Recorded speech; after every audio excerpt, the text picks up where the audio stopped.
किसी भी कार्य को लगातार करते रहने से अगर आप एनालिसिस कर रहे हो कि आनंद वर्धन नहीं हो रहा, मुक्ति नहीं मिल रही, पहले से कुछ ज्यादा रिलैक्स नहीं हुए, निडर नहीं हुए, निर्भरता नहीं आ गई, तो समझो रास्ता गड़बड़ हो रहा है, कुछ ना कुछ गड़बड़ है।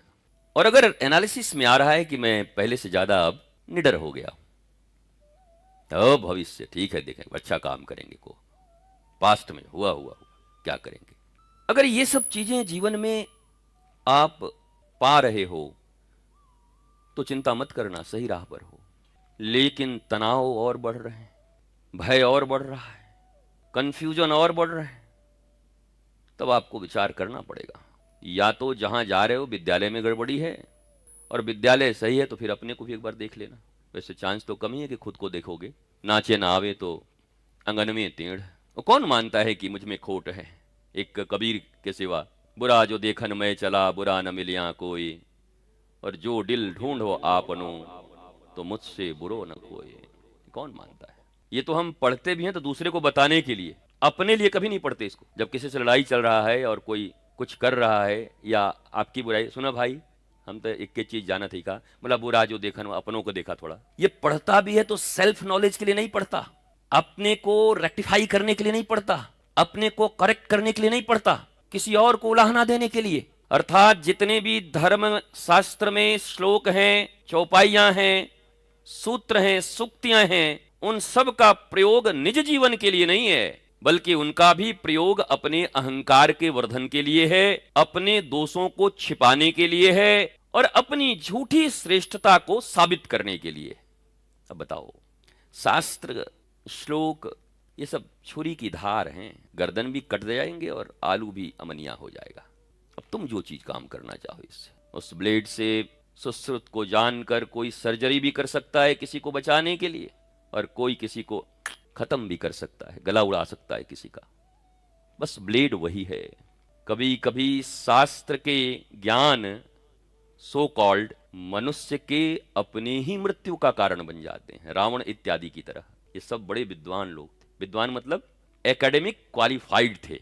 उस समय जो सनातन विश्वविद्यालय के बोर्ड में परीक्षाएं होती थी, रावण टॉप आता था वेद इत्यादि में। मतलब जो शिक्षा की व्यवस्था थी बोर्ड, उसमें नंबर बहुत बढ़िया पाता था, वो सब कंठस्थ था उसका। बस वो उसके सार तत्व को न समझकर अपनाता नहीं था, और कुछ तो जानबूझकर नहीं अपनाता था।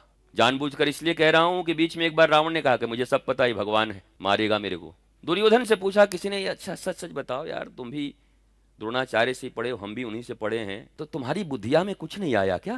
पूछा किसी ने, क्या तो बुद्धिया बेच के पढ़ ले रहा का तू?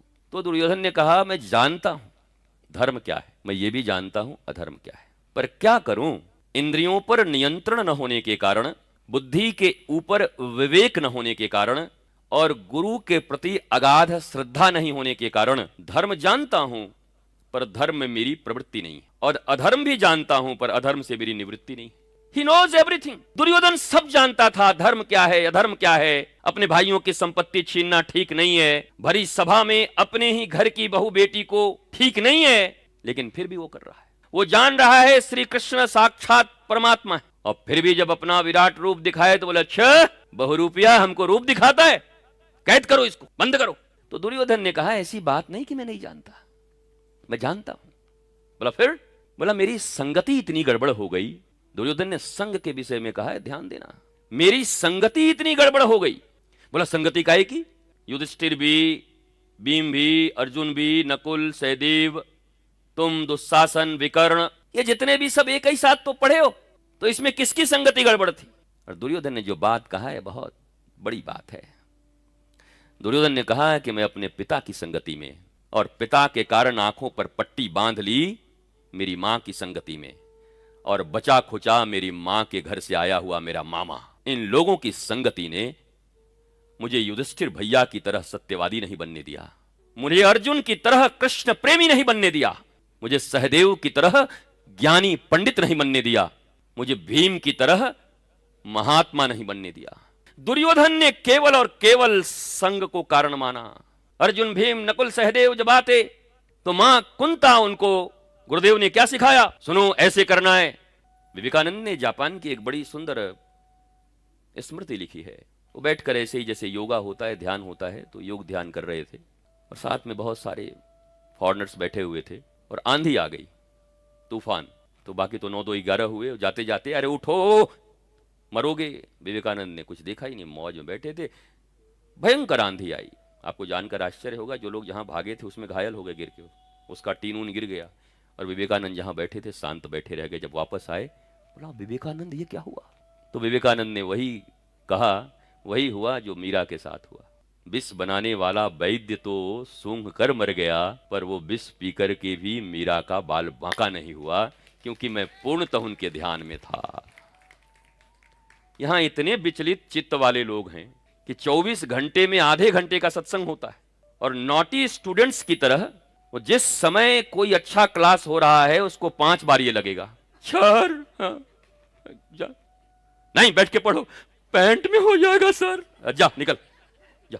ऐसे लोग हैं, ये आधे घंटे तक सत्संग नहीं सुन सकते। इनको ताश खिला दो रात भर, 29 गुलाम इक्का दहला, एक एक पॉइंट पहचानते हैं ये, और झुकेंगे भी नहीं और झूपेंगे भी नहीं। नींद नहीं आ रहा है नींद गुलाम है, अभी 2 पॉइंट पर अभी हम मारेंगे कि इंटरेस्ट। हाफ एन आवर के सत्संग में दुनिया का जितना काम है, अच्छा ये अच्छा काम तो हो रहा है, तो अच्छे काम को अच्छे काम से ही तो काटा जा सकता है, कांटे को कांटे से निकाला जा सकता है। तो कोई बढ़िया काम लेके ही आए होंगे, कोई खराब काम नहीं। ऐसा नहीं कि बेचारे को चोरी उरी करना होगा, चप्पल कहीं चोरी हो रहा हो उसको बचाने जा रहे होंगे। गुरुजी का कपड़ा भीग रहा है, यही तो मौका है, सत्संग छोड़ो और कपड़ा मोड़ो। और गुरुजी जब सत्संग से ऊपर कमरे में आ जाए तो गुरुजी को छोड़ो, निकलो।